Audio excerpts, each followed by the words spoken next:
Welcome back to Smart Garden, where we transform ordinary gardens into extraordinary food-producing powerhouses. Today, I'm sharing something that completely revolutionized my gardening game and turned my struggling plants into abundant producers. This isn't about fancy fertilizers or expensive equipment, it's about mastering a simple technique that nature intended, but modern gardening often overlooks. Picture this. You've planted your tomatoes with care, nurtured your squash from seedlings, and watched your cucumber vines sprawl across their supports. The plants look healthy, flowers are blooming beautifully, yet come harvest time, you're left scratching your head wondering where all the fruit went. Sound familiar? You're not alone in this frustration, and more importantly, it's not your fault. The truth is, many of our gardens are silently struggling with an invisible crisis that's robbing us of the abundant harvests we dream about. Natural pollinators, the bees, butterflies, and beneficial insects that have historically done the heavy lifting of moving pollen from flower to flower, are facing unprecedented challenges. Habitat loss, pesticide use, climate change, and disease have decimated pollinator populations in many areas, leaving our garden plants essentially stranded at the altar when it comes to successful reproduction. Even in areas where pollinators are present, they might not be visiting your specific plants at the optimal times, or, weather conditions might keep them grounded when your flowers are most receptive. This creates a pollination gap that translates directly into reduced yields. And for many gardeners, it's honestly the difference between a mediocre harvest and the overflowing baskets they see in gardening magazines. This is where hand pollination enters the picture as your secret weapon, a technique so simple yet so powerful that it can literally quadruple your harvest overnight. Think of yourself as stepping into the role of nature's most efficient pollinator, one who shows up exactly when needed, works in any weather, and never ever misses a single flower. I'll never forget the first time I witnessed the dramatic difference hand pollination could make.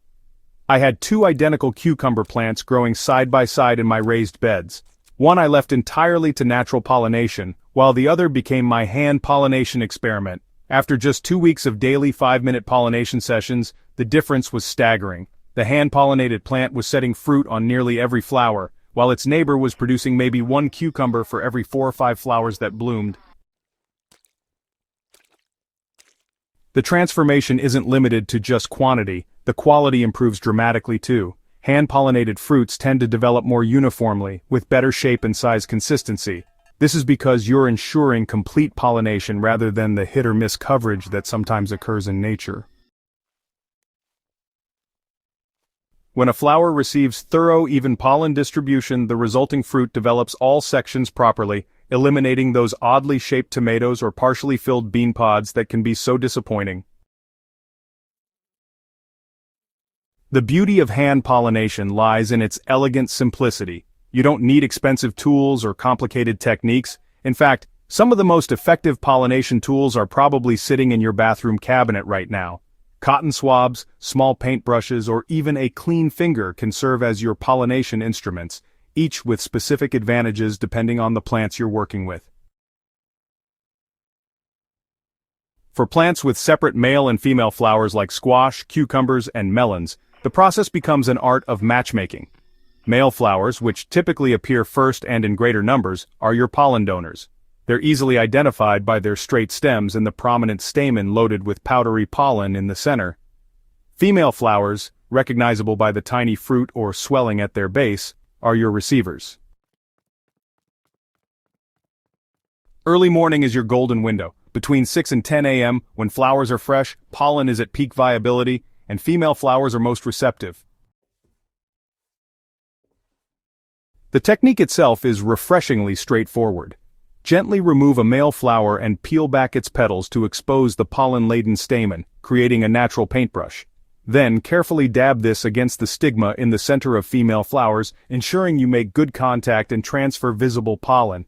I like to use one male flower for every 3 to 4 female flowers, and I always make sure to see yellow pollen actually depositing on the female flower's center. For self-pollinating plants like tomatoes, peppers, and eggplants, the approach differs, but honestly, it remains simple. These plants have both male and female parts in the same flower, but, they often need a little help getting the pollen from the stamen to the pistil. A gentle vibration usually does the trick.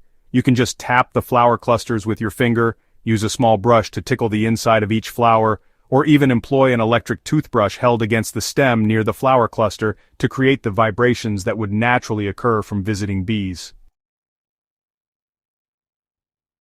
Timing is everything in the world of hand pollination, and honestly, mastering this aspect will elevate your success rate dramatically.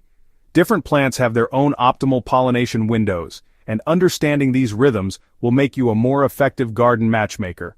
Squash and cucumber flowers are typically most receptive in the early morning hours and may close by afternoon, especially on hot days. Tomato flowers, conversely, can be successfully pollinated throughout the day, though morning is still preferred when pollen is freshest. Weather plays a crucial role that many gardeners overlook. High humidity can make pollen clumpy and less mobile, while very dry conditions can cause it to become too powdery and blow away easily. Ideally, you want moderate humidity and calm conditions. If you're dealing with challenging weather, you can create optimal micro-conditions by working in the early morning when humidity is naturally higher, or by lightly misting the air around your plants before pollinating. One of the most common mistakes I see gardeners make is being, a bit too gentle with the process. Effective pollination really requires actual contact and transfer. You should see pollen physically moving from the male to the female parts. Don't be afraid to be thorough. Flowers are honestly more resilient than they appear. Another frequent error is inconsistent timing. Hand pollination works best when it's done daily during peak flowering periods, not just sporadically when you remember. Learning to confidently identify male and female flowers is, absolutely crucial for success with cucurbits and other plants that have separate sexes. Male flowers typically show up first, often in clusters, and have a simple straight stem. Female flowers, on the other hand, usually appear individually and have what looks like a tiny version of the mature fruit right behind the petals. On squash plants, this might look like a tiny squash, while on cucumber plants it resembles a miniature cucumber. This little fruit will only develop if the flower is successfully pollinated. The transformation that hand pollination can bring to your garden honestly extends far beyond just increased yields. It connects you more intimately with your plants, making you attuned to their flowering patterns, peak receptivity times, and even their individual characteristics. You'll start noticing subtle differences between varieties, optimal conditions for fruit set, and the intricate relationships between weather, timing, and plant reproduction. The confidence that comes from taking control of your garden's pollination is really empowering. No longer will you be at the mercy of declining bee populations or, honestly, those stretches of unfavorable weather during critical pollination windows. Instead, you become the reliable constant that ensures every single flower has the opportunity to become the fruit you've been dreaming of. This technique works across virtually every fruiting plant in your garden. From the obvious candidates like tomatoes, peppers, squash, and cucumbers, to less obvious ones like beans, peas, and even fruit trees when they're young enough to reach. The principles remain the same, though the specific techniques may vary slightly. As you implement hand pollination in your garden, I encourage you to keep track of your results. Note which plants respond most dramatically, which techniques work best for different varieties, and how weather conditions affect your success rates. This personal data will make you an even more effective gardener and help you fine-tune your approach for maximum results. The beauty of this technique is that it requires just minutes per day during flowering season, yet the payoff in terms of harvest abundance is tremendous. Those 5 to 10 minutes of morning pollination work can easily translate to pounds of additional produce, making it one of the highest return investments of time you can make in your garden. Remember to share your successes with the smart garden community. I love seeing before and after photos of your harvests and hearing about your pollination victories.